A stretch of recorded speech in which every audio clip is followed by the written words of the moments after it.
Greetings, traveler. Alrighty guys, so we are going to be watching a Zorgo game. So it's going to be a tier 7 game. I have not been seeing that many tier 7 games. Tier 7 used to be like always just full crazy, but they've done some nerfs where Elise is now banned, but you can still get Time Warp Elise. Sanders can no longer target 7 drops. Morgul is out. Oh wow, okay, cool. Well, that's one way to get money. Honestly, that's creative.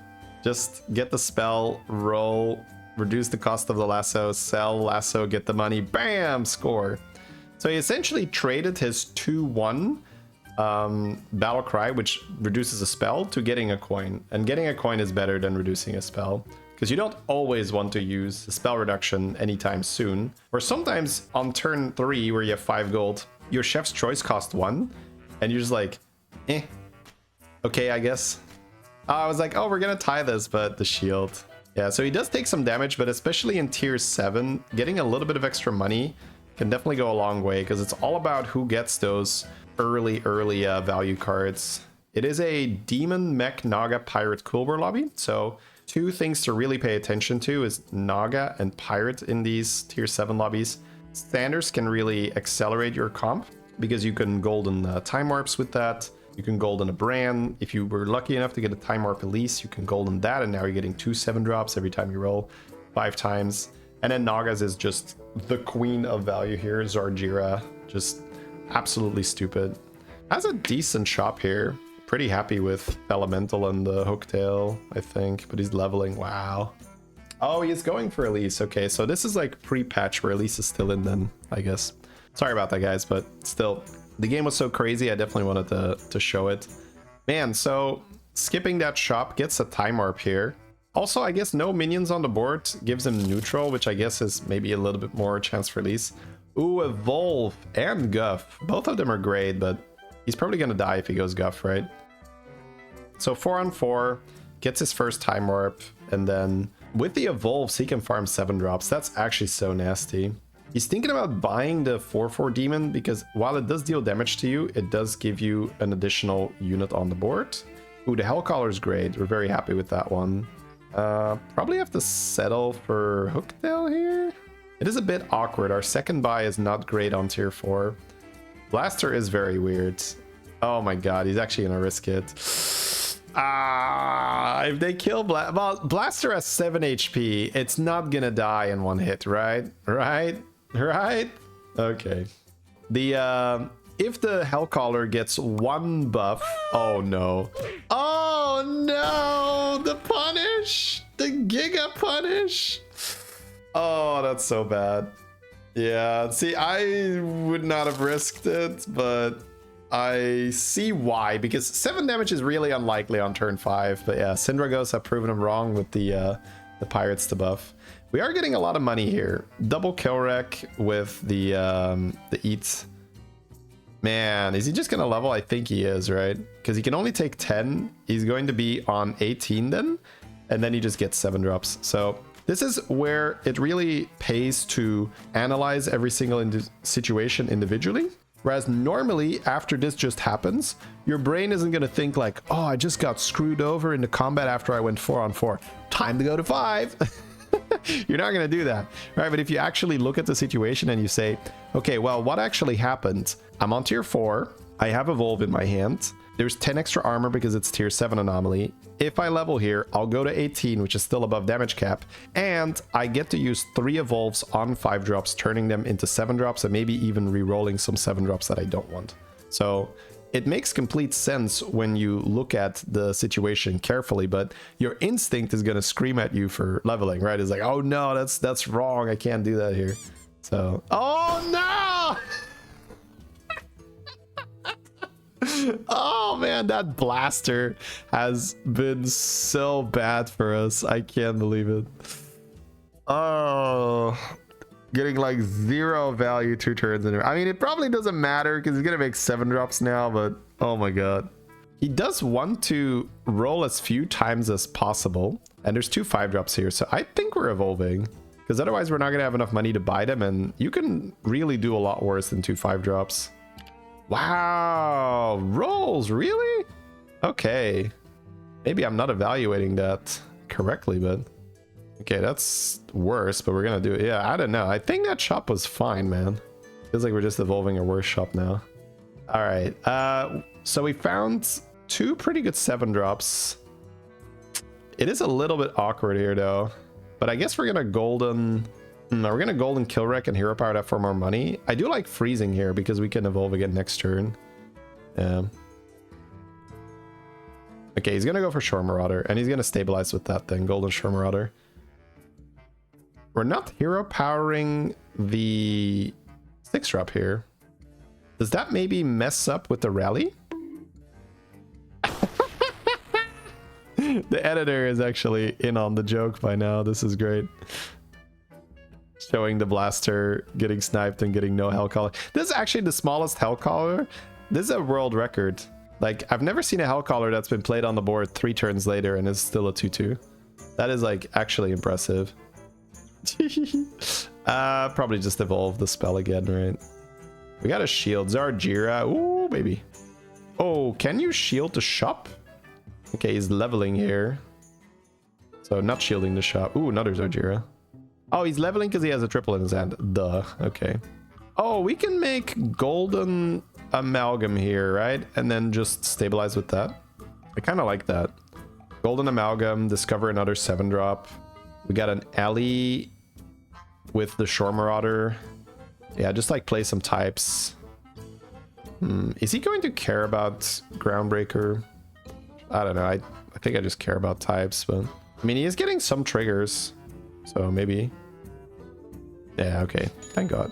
Yeah, I mean, you have golden last one standing. I don't think you're caring about any Groundbreaker scaling. Oh my God. Yup. Okay, Sanguine. He's gonna go gems here. And then like make a golden, yeah, my man. Oh, he already had one in his hand too. That's funny. He could play 2 golden ones. Does he care? Hell yeah, my man. Gotta move those suckers up a little bit. Yeah. I hope he gets all his value. So turn 8, double golden Sanguine, and because he has this golden last one standing, there's a good chance that he has enough tempo that he doesn't even lose for setting up for the milk. Now he does have like 3 types only. I guess 4, because the last one standing is its own type, being Menagerie. But he's got 3 Quilboar, Naga, Demon, and then the last one standing. So 4 types is still enough, it seems. Yep. And gets all the value here. Man, that's already 7-7 on his gems. Okay, so what are we going to do with huge gems in this lobby? Oh, Twirler? No, we're gonna go copy. Golden Zarjira, holy crap. The copy is sick. So we're taking the shield. We're not evolving here. I guess it's only 1/6. Excuse me. Okay, he's eating a bit. Just getting those demons out of his hands with the Urzel. That's fair. Rolling for some 6s that we can evolve into 7. And then copy the Golden Zarjira and just print triples of any 7-drop that we roll that we want. Okay, he's just gonna do it here. Okay, he finds the spell and the raw. I guess he just copies the raw bunch, and that's a lot of money too. He's not gonna shield that, right? Ooh, he doesn't care. Okay, I guess he wants to maybe find a payoff for the shield first. Yeah, this is a great position, but also a little tricky. Like, how are you gonna do it? So the raw is good enough for him then. Okay, yeah, we have quite some gem scaling, so we'll just sell the tier 7 one. I guess if he finds even Charlie, it's kind of okay from these high keeper raws. Yeah, gem smuggler. Gem smuggler? Or whatever. It's not gem smuggler, but painter. Oh, beatboxer. Oh, beatboxer. Okay, so gem transfer to magnetic, kinda? Yeah, gem buff to shop with that. Okay. And then permanent shield there. Man, that's a lot of value. Holy. Yeah, tier 7 turns are a little silly. So he's freezing Zesty here, with, which is super good. because you can cast the Golden Zarjira on the Zesty and get an extra 7-drop because of that. All right, 2 Corsairs. Yeah, this is on the patch where Corsair is still a 6. So yeah, this is 1 patch behind. Sorry for that, guys. I didn't see that when selecting the game, but still. Honestly, when I'm doing these reacts, like, I think the patch is like slightly less important because we're watching this for a specific like fun thing. Like 2 Golden Zarjiras on turn 8, that's pretty ludicrous. Or I guess turn 9, because turn 9 is the major time warp and he cloned it. So because he went Beatboxer, I'm going to assume that he's gonna try to like make a big shop and then like gem transfer and then copy the big magnetic in the shop with the Zarjiras. Because we still have to see how he's gonna sort of combine this, right? Now, Beatboxer is probably the best scaling in tier 7 lobbies alongside Future Fin, but there's no Murlocs in this lobby. So he has Sanders here to make... No, he can't make Golden Beatboxer. All right, we have a lot of money. We're leveling. Excuse me. Another Sanders. Oh, he gets 2 perma shields that way. That is cute. That is cute. So he's keeping those at least for a little bit. So what's the big thing he's looking for right now? He needs a Zarjira target, right? So that's the main priority. He needs to find something that he wants to Zarjira. Not gonna take the Highkeeper Raw again. That was just for some value earlier on. And then a hero power target. But how does he go from this spot to where he really wants to go? Okay, he's gonna go with some gem buffs here. Oh, that's good. That's good. That's good. That works. That works. I'm assuming he's not freezing that, right? Okay, no hero power. Okay, so now he has gem transfer, but he still needs to make the shop big. So he'd have to get maybe like Titus in that Quilboard. That is like Death Rattle, give you gem barrages.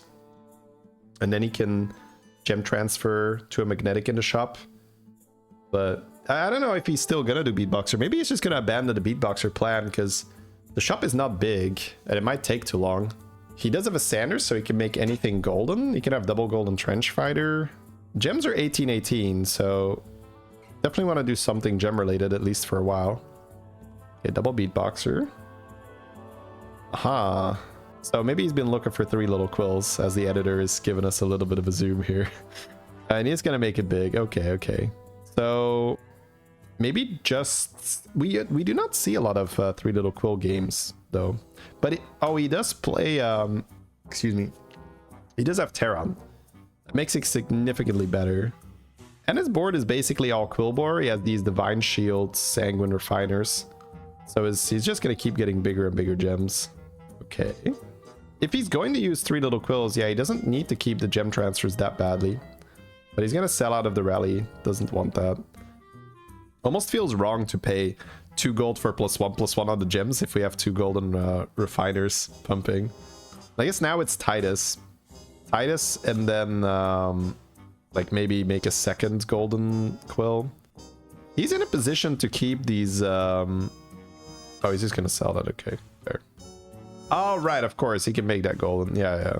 Well, now you don't have that for Titus though, so not sure if that was actually necessary, but he wants the board space, so it's fair. Right, he can sell that for more money and then play the other golden one. My god, he's quite a house now. I did think we were going to go the Beatboxer route though, because he was so happy to pick that early.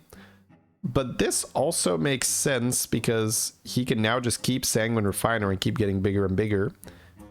And now that he has golden 3 Little Quills, he can also go for Crone and triple it again, and golden Titus and triple it again, right? So it's ×9. So all the gem buffs that he's getting can be 9 times bigger. And the gem buffs themselves are also still scaling. It's also a very fast lobby here. We can see turn 12, we're in the top 4. Yeah, there is that Death Rattle Quill. So we can see him point at the Beatboxers now and say, oh, that's the one I needed to do the Beatboxer plan. So he was thinking about that, but it just looks like he wants to switch, or rather not switch. He wants to stay Quilboar because it's too late to now start buffing the shop to then gem transfer and to then, you know, make the pivot. Okay, so he does get Sanders. Didn't copy the Sanders, but doesn't have to. Okay, still looking for Quilboar, for Crone, yep. So that's a golden Crone. Probably using Zargira on that. Looking for Titus as well. One Zargira out to maybe use the Sanders instead of Zargira spell. Yeah. I like this too. This way you can probably, or potentially keep the Zargiras if you don't roll something. Ooh. Wants the Spellcraft here for 2 gold. That's interesting. For taunt? There's a taunt in the shop though, yeah. Oh, we can use... Oh, he's just gonna make another... Oh my god. It's just quills all the way down, chat. It's just quills. Okay. I see. Yeah. And then there's another Sanders, which he could freeze for Titus, but... He needs to use Zargira. I guess on the Jazzers, sure. Could also use it on the 2019 to farm Titus, but it's fine. Get the spell at the end. I'm not convinced for the Spite scale. Was that just taunt, or what's he really looking for that? Man, what is this board? Turn 12 in a tier 7 lobby. Bro has a golden brand, but nothing else. That is sadness. I don't know, maybe he's like pivoting out of something. Because that board is just not it. 28 and 30 to the gems right now. Man, this is a beautiful, beautiful Quilboar setup. Triple golden Three Lil Quills with golden Crone. I really hope he finds the Titus so that he can also make that golden here.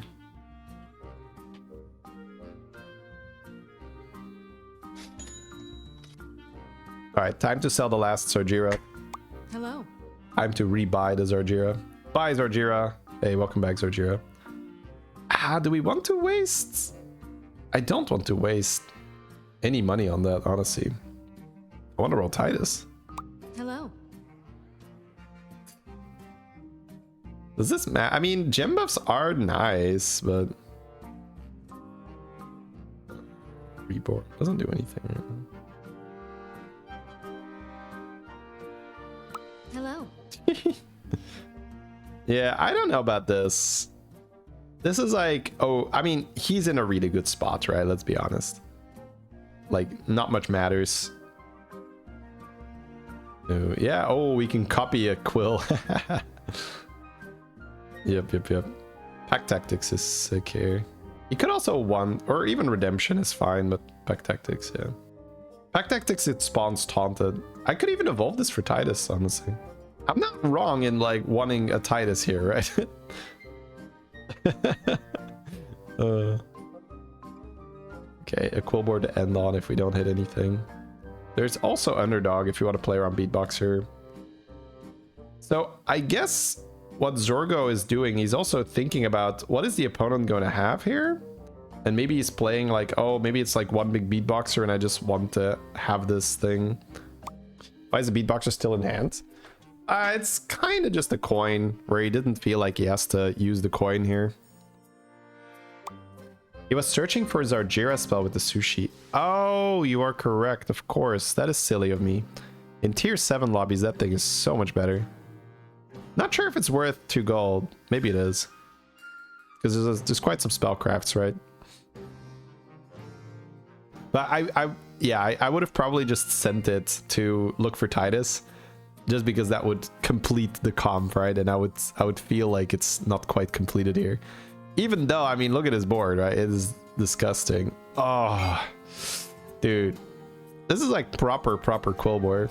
I have not seen proper Quilboar in quite a while.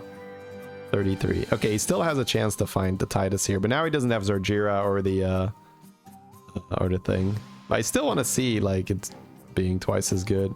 Probably not going to get a golden Titus. Yeah, tier 7 spells are in the pool, so... Ooh, Discover 7 drops is not quite that good. Okay, he did find it. Gem transfer. Yeah, you can hold the Beatboxers if you don't need the gold to deny them. But I do think that he was originally planning on playing Beatboxer. Yeah, copy Sanders, and then if you find Titus, you can sell a Sanguine for it. Which is kind of sad because they have shields, but I don't think you want to sell the other one. Maybe look for shields now for Perma Shield Crone, but... yeah, Perma Shield Crone, I guess. Or Perma Shields Underdog. Underdog doesn't really... yeah, I like that. Man, this is so satisfying. Would have been really, really satisfying if he had the Titus, though. But I don't think I've seen triple golden little quills this season. I don't know about you guys. Have you guys seen someone with 3 golden little quills? It's 3 golden, 3 little quills, right? 3 times 3. And then a golden crone, of course. He apparently has 3% to die here. What is 3% to die? It's all the buffs go on the same guy. The underdog gets no value. The big guy value trades everything, and the Tituses stay alive? Something like that, I guess, right? Like the taunted beatboxer gets all the buffs right away. They can't kill the beatboxer and the Tituses stay alive. I don't know. I'm trying to figure out how there's 3% to just die here. Not just lose, right? But it's on 21. So the Tituses would have to live. All right, man. Kind of crazy game. Subscribe? What a great idea. Let me give you his YouTube. Hit that sub. Give Zorgo some love.